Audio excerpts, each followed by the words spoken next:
Today on Mina Studio, let's see if a $20 lav mic from Amazon will do anything.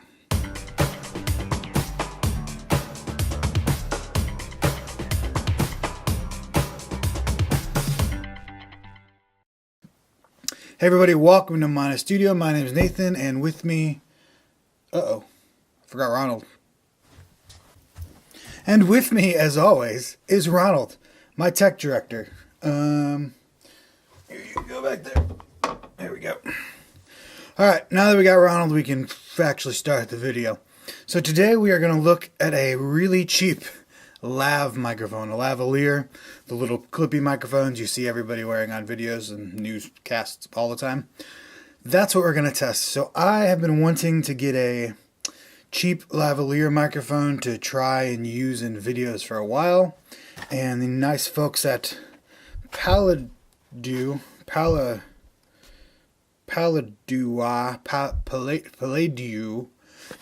sent me a lav microphone. This is about $20 last time I checked on Amazon, so quite cheap, unpowered.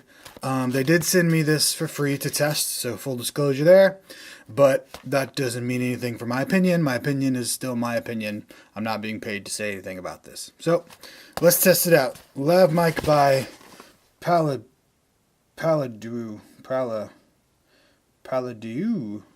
So what you're hearing me through right now is this. It's the Zoom H1 handheld recorder. It's what I typically use for my Mina Studio videos. So this is what these videos often sound like. So we're going to compare this to the lav microphone, if we can get it to work or not. I don't know. Let's open this bad boy. I always love when things come in cases. Everything should always come in nice cases. Nice little black case there. Let's open it up, see what we got.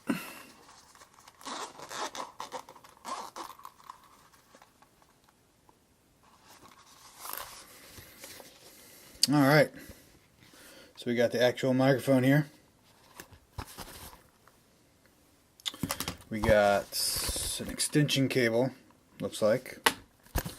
We have a couple wind muffs, which are nice, and a really short extension cable. I would guess that's some sort of stereo to mono sort of adapter, but I'm not totally sure. That would be my guess. Yeah, this has 3 prongs, and this has 2 prongs. Not prongs. Rings. 2 rings, 3 rings. Which means this is stereo, and this is super stereo. This is what smartphones use to indicate input and output and such. I think that's what 3 rings are. I don't know. If you're smarter than me, you should tell me. What is 3 rings exactly? I know 1 is mono, 2 stereo, 3 is what you often see with digital devices, so I don't know. Let's test it out, shall we? I'm going to switch out from this, well, that's just the extension cord. I'm going to switch out from my Zoom H1 to the lav mic, and let's see what happens.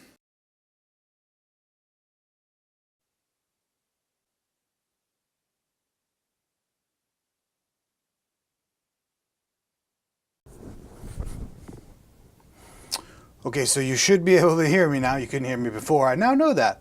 So apparently that little stereo adapter that I didn't quite know what it did, that's what it does. So my camera, I guess, can't read the 3 rings. Can only read 2 rings as an actual stereo connection. So I added that, and now it is working, theoretically. Of course, I have no idea what this sounds like yet because I can't hear anything out of the camera, but I'm hoping it sounds good. So we're comparing this lav microphone to the Zoom H1, which you heard earlier. I did have to bump the level a lot on the lavalier microphone from where the Zoom H1 was on the camera because the input level was very low, which makes sense because the Zoom H1 is a powered device. It takes batteries. It's a kind of powered condenser microphone almost, and the lav mic has no batteries, therefore is not powered at all because it's not getting power from my camera. So this is unpowered, so the signal will be lower. Alright, so now I'm going to switch back to the Zoom so we can compare the two again.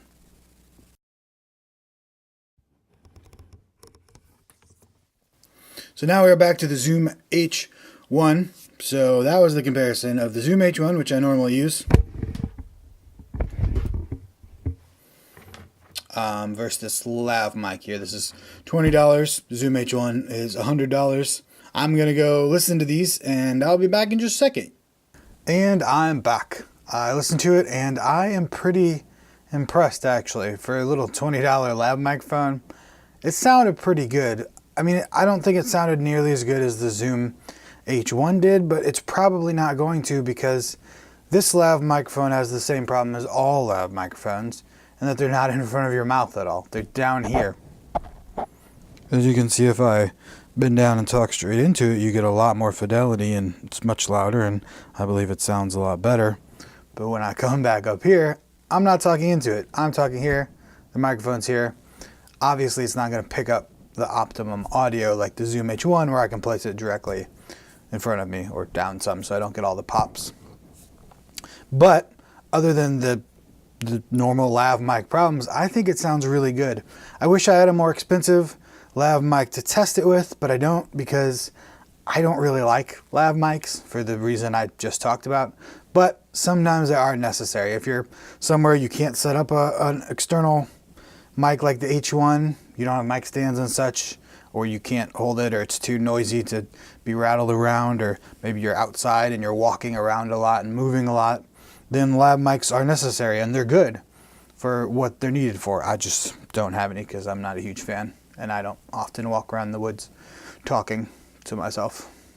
So I think good job, Paladou. I love that it comes in a little case. Everything should come in cases. Came with an extension, which is important for a lav mic connected to a camera, because you're gonna be not the same distance all the time. So it comes with an extension. Came with the little stereo adapter, which if it did not come with, it wouldn't have worked at all. I probably have one of those lying around, but most people don't. So that's awesome. For 20 bucks, I think it's a great deal, personally. I really like it. I'll probably use it in the future in some videos when I need a lav mic instead of the Zoom. So there we go. I like it.